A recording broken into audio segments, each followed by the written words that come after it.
बिस्मिल्लाहिर्रहमानिर्रहीम। Welcome to lecture number 10 और chapter number 14। आज के लेक्चर में हम दो डेफिनेशंस को स्टडी करेंगे, इलेक्ट्रिक पावर और kilowatt hour. So let us start with the definition of electric power.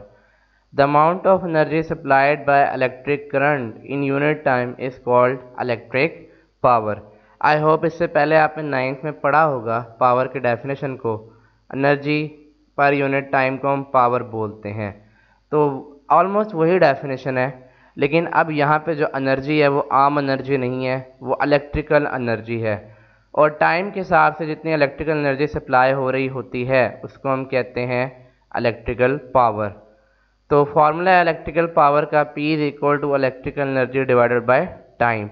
यहाँ से आप इसको यूनिट निकाल सकते हैं, W/T joule per second. Joule per second equal होता है वॉट के। तो इलेक्ट्रिक पावर की यूनिट क्या हुए, वॉट जाउल पर सेकेंड।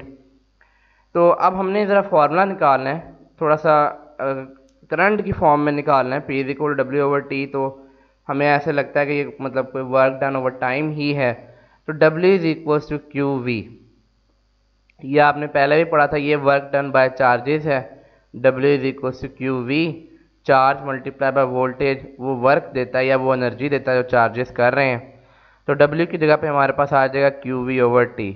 अगर आप इस फॉर्मूले को गौर से देखें तो आपको इसमें करंट बनता नज़र आएगा। आई होप आपको याद होगा rate of flow of charges Q/T current के इक्वल होता है। तो Q/T की जगह हम लिख सकते हैं I। तो ये फाइनल फार्मूला बन जाएगा P is equal to IV या P is equal to VI। अब आप देखो कि V इक्वल होता है IR के। अगर आप इस फॉर्मूले में IR पुट कर दो तो I multiply by I square, तो ये बन जाएगा P is equal to I square into R। इससे पहले भी आपने एक फार्मूला ड्राइव किया था W के लिए, I स्क्वायर RT। अगर आप देखो तो अगर आप उस फार्मूले को डायरेक्ट भी यहाँ सब्स्टिट्यूट करते I स्क्वायर RT को, तो I स्क्वायर RT में से T तो कैंसिल हो जाना था, आपके पास बचना था I स्क्वायर R। तो बेसिकली ये फार्मूला है पावर का, which is equal to the product of square of current and resistance R। इसके भी यूनिट पावर ही वाले होंगे जाउल पर सेकेंड। तो unit of power is watt या joule per second. It is represented by symbol W।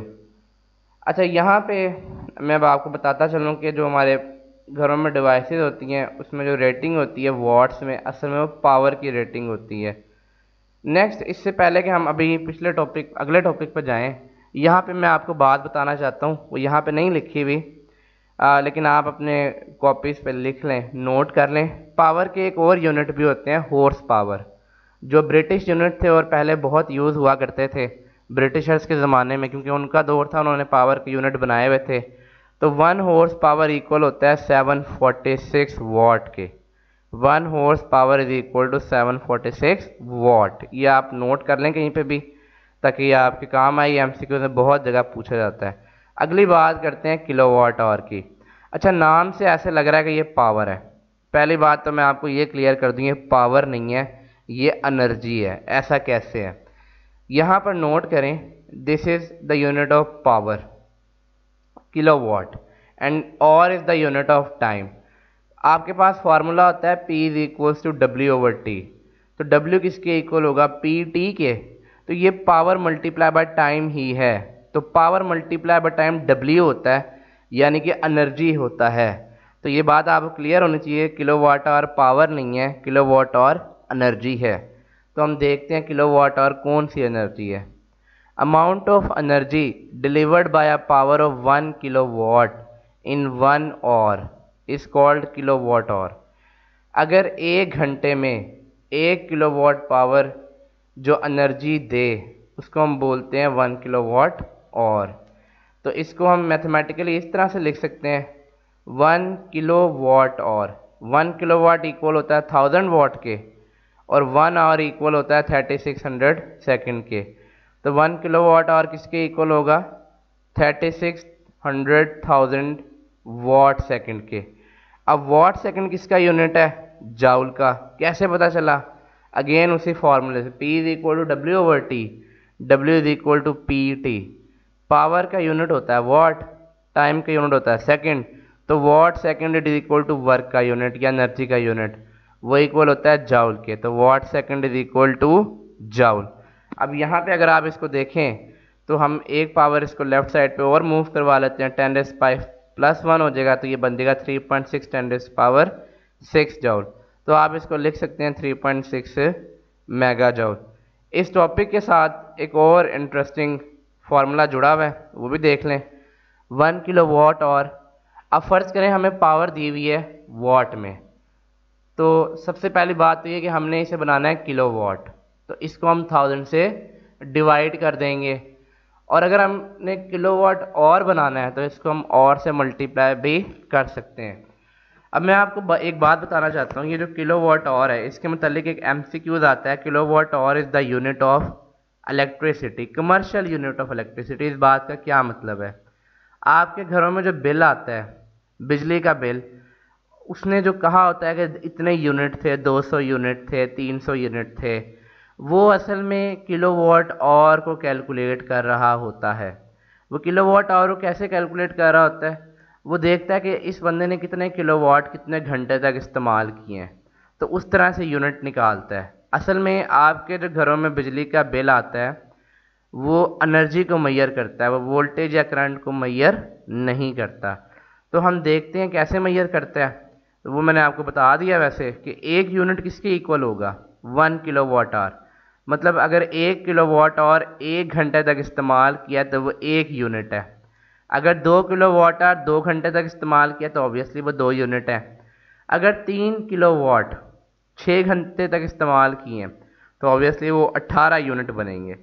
तो current फ़र्ज़ कर लें कि अगर आपके पास करंट के जो यूनिट है वो एक यूनिट 10 रुपये का है और आपने 20 यूनिट इस्तेमाल किए हैं, तो ये सिंपल फार्मूला है 20 मल्टीप्लाई बाय 10, मतलब number of units multiply by cost of 1 units, आपके पास टोटल बिजली का बिल आ जाएगा। इस तरह से आप बिजली का बिल निकाल सकते हैं। ये वही फार्मूला है किलोवाट आवर का, ये कोई नई चीज़ यहाँ पे नहीं लिखी हुई।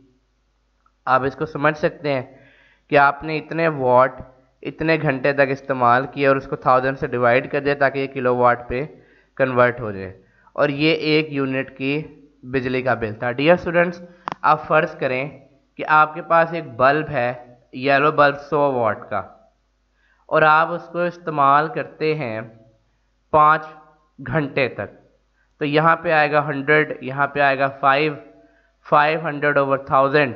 मतलब अगर आपने 100 वाट का बल्ब 5 घंटे तक इस्तेमाल किया 500/1000, तो ऑब्वियसली आप निकाल सकते हैं उससे कितने यूनिट बन सकते हैं। 500/1000 फ़र्ज़ कर लें कि ये 100 वाट का बल्ब आपने 10 घंटे तक इस्तेमाल किया तो वो 1 यूनिट बनेगा। अगर 5 घंटे तक इस्तेमाल किया तो वो 0.5 यूनिट यानी कि आधा यूनिट बनेगा। इस तरह से आप अपने घर में लगी हुई तमाम डिवाइसेस की पावर यहाँ पे लिखें और देखें वो कितने घंटे यूज़ होती है और उसको 1000 से डिवाइड कर दें, तो आपको पता चल जाएगा कि आपकी हर डिवाइस कितना मतलब कॉस्ट ले रही है। और अगर आपने महीने का बिल निकालना है तो पहले इसी तरह सबके यूनिट निकाल लें, फिर उसको 30 से मल्टीप्लाई कर दें, तो आपको एक महीने में जो आप बिजली इस्तेमाल कर रहे हो वो पता लग सकती है। और फिर उसको यकीनन अपने जो बाहर मीटर लगा हुआ है उससे कंपेयर करके ज़रूर देखें, यकीनन आपने जो यूनिट इस्तेमाल किए होंगे वो कम होंगे और जो बाहर आ रहे होंगे वो ज़्यादा होंगे। तो इस बात का हिसाब आप खुद लगाएं कि ऐसा कैसे होता है। So dear students, thank you very much for watching this lecture. Please do not forget to like and share this video and subscribe my channel for more useful videos.